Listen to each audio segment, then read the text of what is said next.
laughing. I know, right? Hey. Okay, get out my jitters. What's going on, guys? What is up, Mocha Mavens? Yes. Man, can you believe it? We are back. We're for here. Another season. Yes. Season 5. Already. That's wild. Like, where does the time go? That's a big time. That's a big year. I want to say year, but it's really just like a season, a quarter. Yeah. we do this, but it's big things happening for sure, for sure. So for the Mocha Mavens, welcome back. Yes. We're glad that you returned. Yes. For those who don't know us, I'm Jackie. And I'm Shani. And you are listening to and watching the Mocha Message. Always gotta get that out. Yes. So y'all, we are so excited to be back for season 5. We have so much content to give you guys. As you know, life has been lifing. Yes. Seems like for everybody, the world is just full of things that we can break down, discuss, work on, get through on the podcast. So yeah, season 5 is going to be a banger. We say that for every season, but we really have upped. You know, we get better and better with time. Literally. It's very exciting. Mm-hmm. You know, I know y'all probably wonder, what the heck do y'all be doing in the meantime on the off season? There's a lot of things that both Shani and I do. Mm-hmm. But one thing that we've taken some time to do this year is to just dig into some really good books by some Black women authors, which makes me excited for the episode that we have for y'all today. Yeah, for sure. And before we even get to that, this season, we're super, super excited because we're doing something a little bit different for our intros. You know, we always try to bring you guys in with a laugh, something interesting, pop culture. Well, this season, we want to really highlight local Atlanta businesses that are Black owned. Yes, and they have the Mocha Maven seal of approval. Okay. You know, we don't just get us out. Right. We've been to these places. Yes. You know, we've had to see that, you know, they're legitimate. Exactly. They're great places that deserve a great review and great patronage. So we're going to pass that off to y'all. For sure. And we're going to be in all sorts of industries. So restaurants, clothing items, thrift shops, plants, stores, you know. Candle making. Yeah, anything you can think of. So definitely stay tuned for each and every episode. At the beginning, we're going to shout out some of our favorite local Atlanta Black owned spots. Yes. So for today's episode, we really want to give a special shout out to Omni Coffee and Eggs. Yes. So good. So backstory, we actually did our season 5, think session, rap session, I guess you would call it, at Omni. Yes. And we went on a Sunday. So peak brunch time in Atlanta. Yeah. It's over there on the Peter Street area, kind of close to the stadium, close to Castleberry area. So we all know that parking at Peter Street is not optimal. Frustrating. But worth it. Yes, but worth it. Luckily, especially, again, we went around, 1 p.m. on a Sunday. So we were able to find street parking. No big issue. Didn't have to pay. Give them some insight on the vibe. I'm excited. All right. So think of this as a Renaissance-themed coffee shop and breakfast spot. Now, I know that Beyonce has reclaimed the word Renaissance, but this is the original Renaissance, right?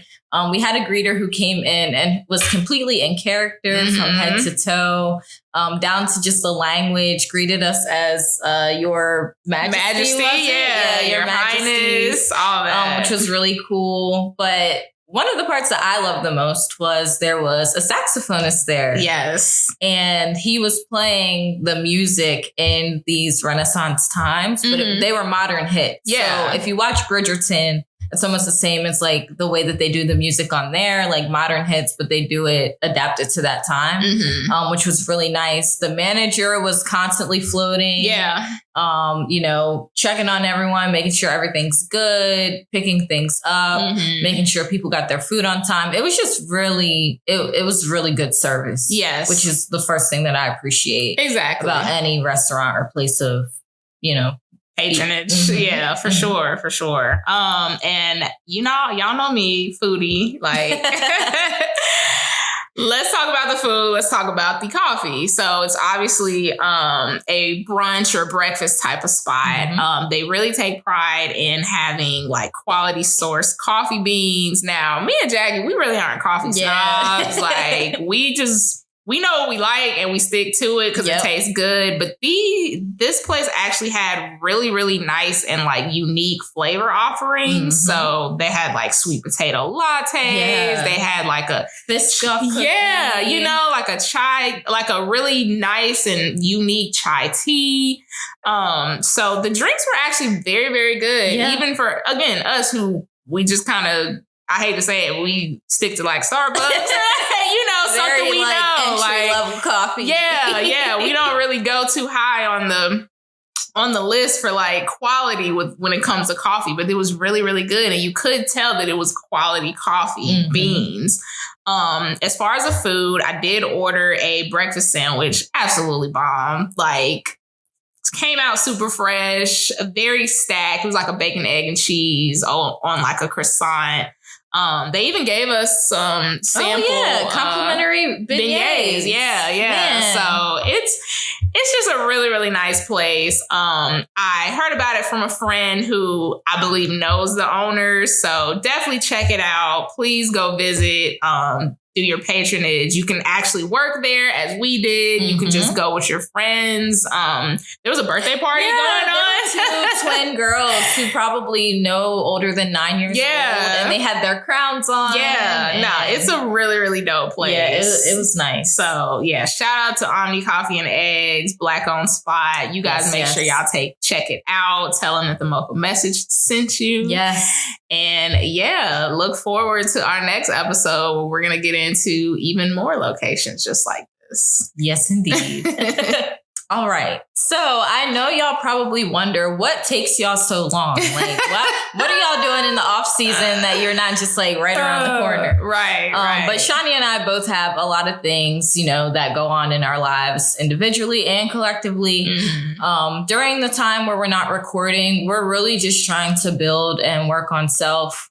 We're living life. You guys have heard me say it before. Some of my favorite artists that you don't hear from a long time, it's because they're out, they're living life, and then they have something to bring back to the people. Exactly. Which is pretty similar to what we do. And one of the things that we've been doing is digging into some books over the summer. Some really, really like heavy hitters from some Black women authors. Yes. And I tapped Shani. I'm like, hey, you wanna read some books with me? Of course. Which just started a mini book club between the two of us and another friend of ours. And one book that we definitely wanted to bring to y'all because it's an area I think everyone could use a little assistance in. I needed a lot of assistance in. She was reading me. I was not reading the book. She was reading me. So.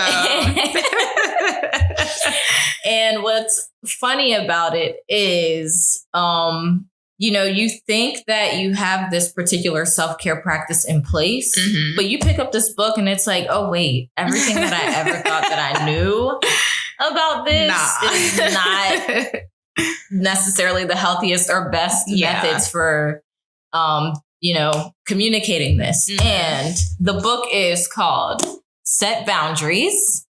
The author is Nedra Tawabb. And she is actually a therapist. So, grounded in a lot of research, grounded in a therapeutical practice and framework, taking all of those things into consideration to really help you learn what boundaries are, how to set them, and then, really good techniques to implement them. So before we dive in, I wanted to pose a question to you. Okay. before cracking open the book, what did you think boundaries were? You know, I think before I came into really getting a good understanding from this book, I think if I just heard the word boundaries, I would just assume it's like really more physical than anything. Like I never really looked at it from kind of the everyday standpoint that she brought it in. Like there's so many, and we're talking about it, there's so many different types of boundaries. I would always just think like more physical, like, hey, I'm going to bed at 10:30, don't call me. You know what I mean? Or like, I don't like people in my personal space if I don't know you, like don't touch me, stuff like that. So I never really truly looked at myself and my life and my relationships and said, hey, there's places where I could be having boundaries and maybe just aren't. Right. So yeah, I had a very, I guess, surface definition of boundary. Yeah. That's a good question though. That's a good question. What about you? I know for myself, as you all know, I'm in therapy. My therapist works with me a lot on setting boundaries for myself, just around time management and, the things that I want to achieve or get done and things like that. But aside from that, to be honest, when I thought about boundaries with other people, it would make me feel a little uncomfortable because, I'm a recovering people pleaser. Mm-hmm. So the idea of boundaries being set in place was like, oh no, like this, if I tell people no or what have you, like that means that's rude or that's mean. Yeah. Which is not the case at all. Right. Which is not the case at all. Yeah. So let's get an expert's definition. I mean, we definitely came with a start, but let's get a true, like, concise definition of what boundaries are from our author. So she says that boundaries are expectations and needs that help you feel safe and comfortable in your relationships.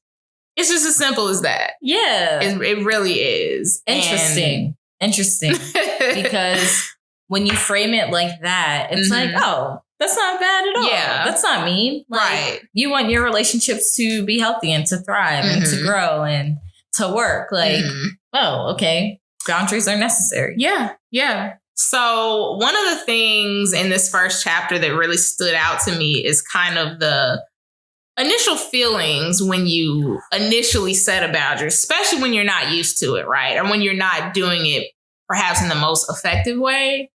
So I know for me, and I wrote this down. Some people like to mark in books. I don't know why I'm weird about that. And I love that. But like, I don't know why I can't do that. So I got like notes. So excuse me if I'm getting real like technological with my notes. But one of the things that I really wrote down initially was the concept of fear. Ooh. When it comes to boundaries. And it's actually on page 17. I already know where you're going. Because she said... Fear is not fact, right? Fear is not fact. Fear is not rooted in fact. So in a sense, like, you can't operate in what's tangible and also like be completely operating in fear. Yeah. It just doesn't happen because so much of what you're afraid of isn't based off of fact. For example, how you were afraid that you'll be considered mean or rude. Or for me, I would always be concerned about like, well, what would the relationship be like after setting boundaries? Right. Like, would this person not want to be my friend or, not want to talk to me if it's a family member or something?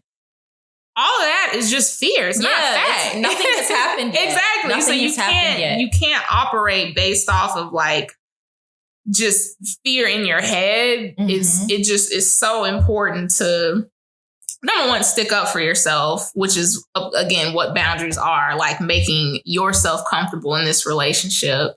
But two, like give that other person a chance. Yeah. You know what I mean? Like if this is a close family member, if this is a relationship, if this is a friendship, give that person the opportunity to like respond in a way that values your friendship and values, you know, who you are. Right. Yeah. So like if they want you to be comfortable, like I'm assuming they wouldn't just immediately just shut down and be like, yeah, you know what? We're not gonna, you know, be in a relationship anymore. Or we're not gonna talk anymore. Like give them that opportunity. So yeah, I really, really, really enjoy kind of reading about that because I think that's something that is present in a lot of places in this book. Oh yeah. Fear, right? Oh, yeah. Like the fear of how to say it or the fear of somebody not accepting and responding positively to your boundaries. Right. So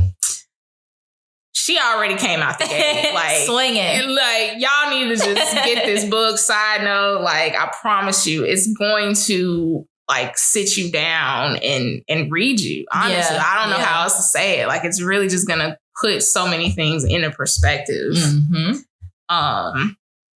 So with that, with initially setting boundaries, kind of like what are some of good strategies that we can implement to set boundaries? I think one thing that the book definitely makes clear is I think one thing the book definitely makes clear is communicating your boundaries up front and clearly. Kind of take an inventory. You want to read the room, right? Like you don't want to bring in some cases it's appropriate to bring up the boundary right there in the moment. And then sometimes you can kind of feel it out and be like, maybe this is a conversation for later. Just figuring out when the appropriate time is to have the necessary conversation. Yeah. For whatever the case may be. So I know in the beginning you had said you thought boundaries were like very physical as far as like a hug or whatever. Like maybe if you're in a public setting and a friend runs up to you and like tries to give you a hug or whatever, but you don't want to cause a scene. Like, you know, maybe later on in the week when you all are debriefing or kind of catching up or what have you, you bring it up then. Yeah. But if it's almost like debilitating to the point where you're uncomfortable and you can't even go through the rest of the evening or the day or what have you, then it would be appropriate to bring it up right then and there in that moment. So really take an inventory to see when the appropriate time is to have the necessary conversation. Communicating it clearly, you know, not giving any background stories about, you know, trying to explain the boundary that's in place. Which, oh gosh, that was tough for me. Like when I read that, I was like, ooh, I definitely do that a lot. Yeah. Like I don't know. To me, it's always important that like people see the intention behind what I'm doing. So like, okay, well, if I explain and probably over explain, like they can see that I don't have any bad intentions with it, but this is something I need. And she was like, nah, you don't. Yeah. Have to explain yourself, you know what I mean? Like you can like no, it reminded me of when the saying of like no is a complete sentence. Yeah, like you don't have to go into any more detail if you don't want to. If you want to and you feel like, you know, it could help with the rapport, sure. But like you don't have to do that to effectively set a boundary and effectively communicate a boundary. Right. So yeah, that was a good one for me. So getting into the topic of boundaries, there's a chapter at the beginning of the book where she lists out some of the ways that you can recognize that you even need to have. Oh yeah. Boundaries or stronger boundaries or more boundaries, whatever it is. Yes. So that was really interesting. I want to talk about some of those. Yeah. Specifically for me, the one that really stuck out was you feel burned out. Ooh, yes. And I feel like I've always looked at burnout as like a failure of what I'm not doing. Ooh. You know? Ooh. And wait. In a sense it is, but it's not, oh, I'm not, you know, I need to be doing more. I'm not doing enough with my business, or I'm not doing enough with my friendships. It's not really that. It's I'm not setting enough boundaries, or I'm not setting enough effective boundaries in all aspects of my life, work, personal, like self-care, like all of that. So that really just stuck out to me because I'm like, well, I definitely be burned out. You know what I mean? Like, and I never really looked at it as like, oh, do I need some boundaries? Yeah, like it's in a sense, it's like I need to add things. I always thought, okay, well, I need to take stuff away, right? You know, I always thought, okay, well, I'm burned out. Let me, cut this out or not do this or not go here. When in reality, I need to add things. That. Yeah, I need to add things, but I need to add boundaries. Yes. That segues like perfectly into that same chapter when she's talking about, or that section rather in the book where she's talking about how you may recognize you might need boundaries. Mm-hmm. Ooh, for me, it was, like you said, reading me for filth. Like, feeling overextended and overwhelmed. Mm-hmm. I used to think, burnout could only happen in the workplace, like when your job's taking advantage of you. But sometimes I burn my own self out. I'm trying to be everywhere all the time for everybody. This summer was very busy for me. It was fun. Like I got to see a lot of people. I got to do a lot of things, but I found myself frustrated. Like I wish I just had more time. Mm-hmm. I wish I just had more time. Like that's something that I was constantly repeating over and over. Yeah. And in reality, you can't add 5 more days or hours to a 24, hour day. You can't add 5 more days to the week. You have what you have to work with. And I think one big boundary that I needed to set in place and am practicing on trying to set in place is just saying no. Yeah. Like saying no or declining invites to things, even if it's the things that like I really want to do that sound really fun. But it's like, girl, you complaining that you don't have no time and you're exhausted. Granted, these are things that you enjoy, people you enjoy spending time with, but you're never going to be able to create more time. You're going to have to take some things off your plate and get you situated first. Like make sure you're sleeping enough. Make sure you have time for 3 square meals throughout the day. And everything like that. So yeah, feeling overextended and overwhelmed are 2 big red flags. It's like, all right, pump the brakes. Seriously, like reconsider. Obviously need some boundaries in place here. Yeah, for sure. Some of the other things she said as signs that you may need to either set boundaries or set more effective boundaries were if you feel resentful when people ask you for help, if you avoid phone calls or texts and interactions with people who may ask for help. As me. Listen, when she said, if you don't feel utter joy for lending your help, lending a helping hand or what have you, like it needs to be a no. Period. Yeah. It needs to be a no. Yeah. Like if you're resenting or you're rolling your eyes, you're like, dang, like, I told so-and-so I would help them move, but now I don't feel it. Oof. You shouldn't show up.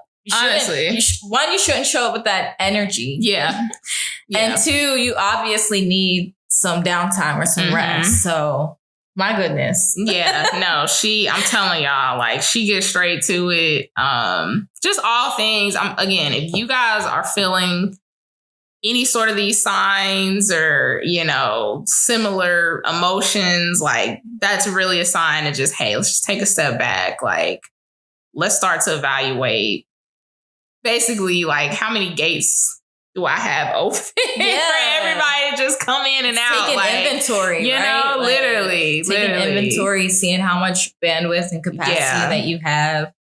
And like Shani said, if you communicate to a friend or a family member that you can't show up in a particular way and, don't try to predict that they're going to be mad, upset, not talk to you. Some people respond well. They're like, oh, okay, cool. Like, I'll see you next time. Yeah. Not a big deal. Exactly. But we will get to some of the not so good responses that make me literally like cringe. Yeah, right. No, for real. Yeah. So once you recognize that you need a boundary, you feel those signs, whether it's resentment, overwhelmed, being overextended, burnt out, feeling like I just need more time for myself. Mm-hmm. Like, Lord, where am I going to get the time? After you kind of recognize that, it's important to, then say, all right, looks like there's a boundary that needs to be in place. How do I then communicate this? How do I set it? How do I communicate it effectively? Yes. And I think one of the first things that the author talks about is just being very clear. And, stating that boundary, whatever it is. Being direct. Don't, tiptoe around trying to avoid saying it direct. That'd be me, bro. Sometimes I'll just I was like, hey, so if you don't driving mind. in circles, just no, we have to get and that's why I tell myself we have to get to the point, bro. Honestly, I know for me, one of the ways that I do that is actually by writing it down first. That's good. Because I will definitely again, I'll tiptoe or say 10 words when I really only need to say 4, Right. So if I write it down, I can be like, all right, we don't really need to say that. Yeah. This is the meat of the issue. Yeah. This is what I need to say. Yeah. So that's so good. That's very, very helpful. The next one is literally directly stating what you need or directly saying no. Because and for a lot of people, I think that for a lot of people, sometimes we go into relationships, especially close relationships, and kind of assume that people are going to know what we want based off of actions. The assumptions. Right? Nobody's a mind reader. They're not. No matter how long, you know what I mean? It can be your sister. Y'all done grew up together. Right. Almost all your life. She's still not going to be able to read your mind. Right. Just because they know you, so well. Y'all spent so much time together. Y'all been in this, whatever relationship it is for years. They don't know how to read your mind. So going off of actions instead of just saying it is the wrong way because I'm over here gagged because even if so-and-so you think that they know you so well to be able to read your mind, boundaries are new. Exactly. This is something new. So they may be falling into a pattern that y'all have been used to falling into for so long. That's a good point. But now you recognize that you need a boundary, and you don't communicate that. Right. They just gonna keep carrying on. Yeah. Stepping all over your life. Say it though, for stepping real. all over your life for they real. have been. Meanwhile, you're trying to implement a new system so that things can be healthier and better moving forward. Yeah. No, so it has to be direct. I know it's not comfortable, but it has to be direct. Yes. Yeah, man. You're exactly right. Being clear, direct, no skirting around it or whatever the case may be, is important. And the third step that, Nedra gave us was to deal with the discomfort. I think my big thing around avoiding setting boundaries was just that, you see it physically in my body right now. Literally that discomfort, right? Trying to protect herself. But something she had said way earlier in the book is, would you rather deal with this temporary small discomfort or this lifelong or however long the duration of the relationship is, and you plan for it to be the discomfort throughout the entire relationship. And I was like, dang, you're right. That's a good point. You can rip the Band-Aid off, have the hard conversation, see how they respond. Going right back to that. They can respond really well. It don't even gotta be no big thing or, falling out or what have you. But sometimes things go a little left. Sometimes people don't respond so well. And that's just one of the things that comes with setting boundaries. Feels unfortunate, but it's okay. Yeah, exactly. Okay. Exactly. So speaking of those unsavory feelings that we're even getting by just talking about this, right? Let's talk about some of the different ways that people are going to respond. And spoiler alert. There's about one or two positive ways, but then we also have to talk about some of the negative ways. Yeah. Okay, so I would love to talk about limit testing. Ooh. Where essentially you set a boundary, you set a line. They try to see, all right, well, what happens if I just put one little toe? Just push it a little bit. Okay, she ain't say nothing about the toe. All right, let me set my foot down over the line. She ain't say nothing about that. What line? It's going to get to the point where it's like there's no boundary anymore. There's no boundary. It's because just not you in continue place. there's some people who continue to just test it. Yeah. Like, hey, Jackie, I can't help you move this weekend. And Jackie says, what about next weekend? Right. Or how about you just stop what you was doing and you can come afterwards? Yeah. Limit testing. It's not healthy. It's not something that you should give into. You shouldn't be negotiating your boundary. Once it's set, it's clear, concise, set it. Yeah, that's it. I think one way that a person can respond not so great to a boundary being set is like defensiveness. And instead of recognizing it's about you and some time that you need to take, or, something you have to take off your plate or take a step back, like they just make it personal. Yeah. Like, oh, you don't want to help me? Yeah. You always help me. You're always the one to help me. What changed now? Like, what? You think you're better? Like, and it's like, what, bro? Like, I need rest. Yeah, like, exactly. It really doesn't have anything to do with you as a person. It's more something that has to do with me and my needs. Yeah. But some people can get like really defensive, especially if that boundary hasn't been in place to date. Right. Or maybe this is the first time that you're telling them, no, I can't show up. No, I can't help. Like, no, I won't be there. Defensiveness is like a big one that, people can respond not so great. Yeah. Another way that people can respond to a boundary is by rationalizing and questioning it. So that kind of looks like, well, I would help you move if the situation was reversed, or, let's rationalize a way for me to get what I want, and ignore the boundary that you're saying that you need. Right. And one of the things that really stood out to me in the paragraph about this was that you should not apologize for stating a need or a boundary, right? And I feel like I do that a lot. I try to like soften the blow by like, oh, I'm sorry, like so sorry. I say that a lot. But you don't have to apologize for that. Like if I truly need rest and I can't help somebody move, I don't have to apologize for needing rest. I don't have to apologize for being human.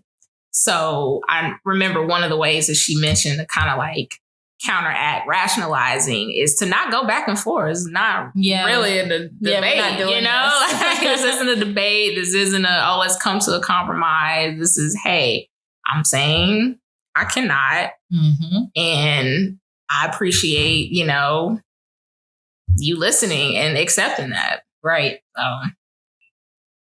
So at the end of the day, y'all, we're still getting so many gems from this book. We're still in the middle of our book club sessions, reading, analyzing, doing our journal work around this. So we have more to learn. Yeah. And it's going to take time to implement it. And put it into practice. Exactly. But yeah, I mean, I think at the end of the day, once we recognize boundaries are not mean, they're not rude, it's really something when you put it in context, it's for the sake of the relationship that you have with people and wanting a healthy relationship, wanting safety around the relationship. It better frames it to where you're like, all right, I think I can work on this. Because if you want relationships that have longevity, that are healthy, that are happy, it involves, setting boundaries. It's not mean, it's for you and, the other person or people to be able to thrive and be better. Yeah. And I love that too, because not only is it valuable to cherish the relationship with others, but it's valuable to cherish the relationship with yourself. I love that.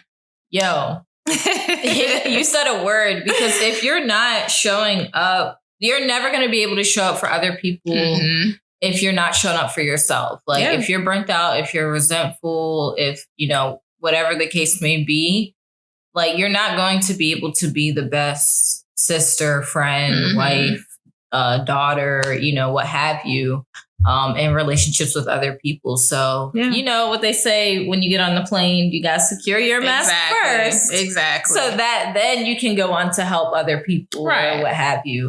Yes. So yeah, definitely about taking care of self better so that you can, you know, have healthy. You can thrive, man. Yeah. Honestly. So to wrap up this episode, y'all, we want to take a page out of literally the first sentence of the introduction. That shows just how great this book is, because we didn't even make it to the full content of the book before getting the intro. You know, like a great Mocha message. And it is that boundaries will set you free. Okay. Mic drop. Right there. That's it.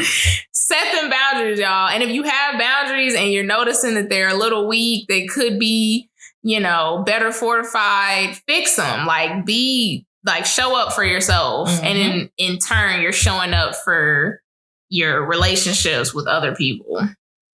That's it. That's it. That's where we leave y'all.